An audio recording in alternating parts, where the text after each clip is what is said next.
If you're on the lookout for somewhere luxurious to learn some history and spend your time in Paris, then the Palace of Versailles could be right up your street. Cemented as an official royal residence of the 17th century, the building grew and prospered beyond the small hunting cabin it was meant to be to the glorious and extravagant chateau it is today. We're dedicating today's post to delving into the history of the palace itself, as well as 10 facts that you may not have known about Versailles.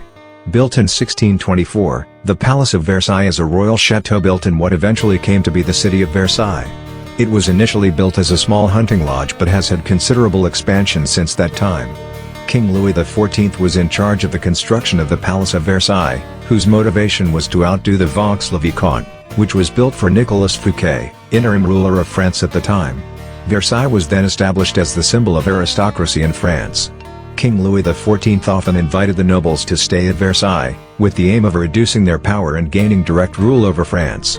Despite the luxurious and wealth that came with the palace, it cost almost a quarter of France's national income to maintain everything within it. The Palace of Versailles is an opulent complex and former royal residence outside of Paris. It has held sway in the public imagination for years because of its architectural grandeur and political history. To the public imagination, Versailles is the epitome of opulence, said Louise Boysen-Schmidt, a Denmark-based writer at This Is Versailles. It represents an age in French history of both France's rise as a fashion and power center as well as the dramatic, and bloody, decline of the monarchy. Located about 10 miles southwest of Paris, the palace is beside the settlement of Versailles. The town was little more than a hamlet before becoming the seat of royal power. By the time of the French Revolution, it had a population of more than 60,000 people, making it one of the largest urban centers in France. Inside the palace, Spofford notes that the palace contained about 350 living units varying in size, from multi-room apartments to spaces about the size of an alcove. The size and location of the room a person got depended on their rank and standing with the king. While the crown prince got a sprawling apartment on the ground floor, a servant may have nothing more than a space in an attic or a makeshift room behind a staircase. Louis XIV's bedroom was built on the upper floor and located centrally along the east-west axis of the palace. It was the most important room and was the location of 2 important ceremonies where the king would wake up and go to sleep surrounded by his courtiers. The king also had a ceremony for putting on and taking off his hunting boots. According to Schmidt, to our modern eyes, Versailles is a perfect example of Baroque and Rococo architecture. But, said Gudek Nadar, the French of the time would not have considered it Baroque. And it's understandable why, she said. It's very different from, for example, Italian Baroque architecture, which served as an inspiration for other European countries during that time.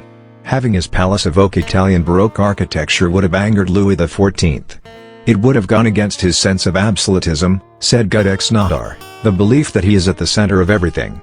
In fact, Louis XIV fired a famous Italian architect hired to work on the Louvre Palace, which was built not long before Versailles. Some art historians now call the style of the Louvre and Versailles French classicism. They possess somewhat different features than Italian Baroque architecture, including the emphasis on symbols of power and timeless domination.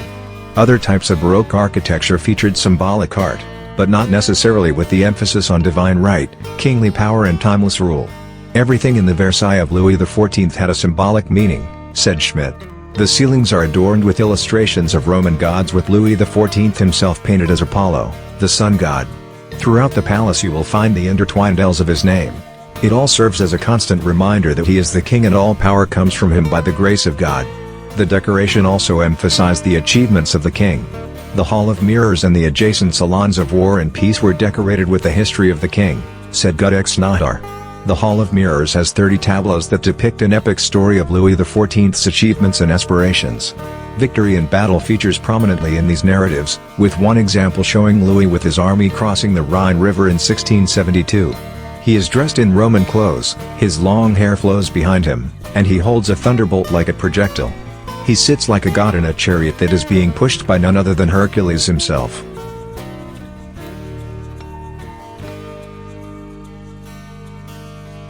The Hall of Mirrors has played host to plenty of splendor over the years, with the room originally being lit by as many as 20,000 candles to transform it into a quarter of light during special occasions.